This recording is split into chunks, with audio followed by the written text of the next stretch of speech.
রাশিদ খান, আপনার কাছে শেষ প্রশ্ন আমার, সেটি হলো যে আপনারা মানে নাজুল ভাই যেমনটি বলছিলেন যে নির্বাচন বলতে আমরা জাতীয় নির্বাচনই বুঝাই, কিন্তু আপনাদের নেতা নুরুল হক নূরও কিন্তু বলেছেন যে জাতীয় নির্বাচনের আগে স্থানীয় সরকার নির্বাচন চায়, যেমনটি জাতীয় নাগরিক কমিটি বলেছে। মানে স্থানীয় সরকার নির্বাচন কে চায়, কেন চাচ্ছেন আপনারা এই সময়? দেখেন, আমরা যেটি বলেছি সেটি হলো যে নির্বাচন তো হতেই হবে, স্থানীয় নির্বাচন, জাতীয় নির্বাচন, ডাকসু নির্বাচন বা ছাত্র সংসদ নির্বাচন। সময় প্লিজ। কিন্তু আমরা যেটি বলছি সেটি হলো যে এই সরকার উচিত হবে সবাইকে ডেকে আলাপ আলোচনার মাধ্যমে জাতীয় ঐক্য সংহতি সৃষ্টি করার মাধ্যমে সিদ্ধান্ত নেওয়া।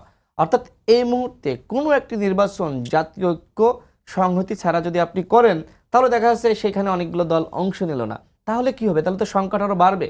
সুতরাং আমার মনে হয় না যে সরকার আসলে সবার সাথে আলাপ আলোচনা ছাড়া কোন ধরনের নির্বাচন তারা করবে। আমি সর্বশেষ যেটি বলবো, দেখেন এই রাষ্ট্র ব্যবস্থা কিন্তু ভেঙে পড়েছে। আমি অনেক ঊর্ধ্বতন পুলিশের ঊর্ধ্বতন কর্মকর্তা বলেন বা সরকারের অনেক ঊর্ধ্বতন কর্মকর্তাদের সাথে মাঝে মধ্যে কথা বলি বোঝার জন্য কি চলছে। তো আজকে পুলিশের একজন ঊর্ধ্বতন কর্মকর্তা আমাকে বললেন, দেখেন যেহেতু উপদেষ্টা নিজেই বলেছে যে এই পুলিশের 80% আওয়ামী লীগের, সুতরাং 20% পুলিশের মাধ্যমে আমরা কিভাবে রাষ্ট্র চালাবো, কিভাবে আইন শৃঙ্খলা রক্ষা করব। সুতরাং আমাদের এই রাষ্ট্রকে ফাংশন করতে হলে মিনিমাম আমাদের 10 বছর লাগবে। অর্থাৎ তার মানে কি? তার মানে এই সরকার কি 10 বছর ক্ষমতায় থেকে রাষ্ট্র সংস্কার করবে? এটা কি পাবলিক মানবে? সুতরাং সরকারের হাতে একমাত্র উপায় হলো উপদেষ্টা পরিষদের পুনর্গঠন করা। যদি 6 মাসও আগামীতে তারা ক্ষমতায় থাকে, এই 6 মাস এই পুনর্গঠিত উপদেষ্টা পরিষদের মাধ্যমে রাষ্ট্রকে চালাতে হবে।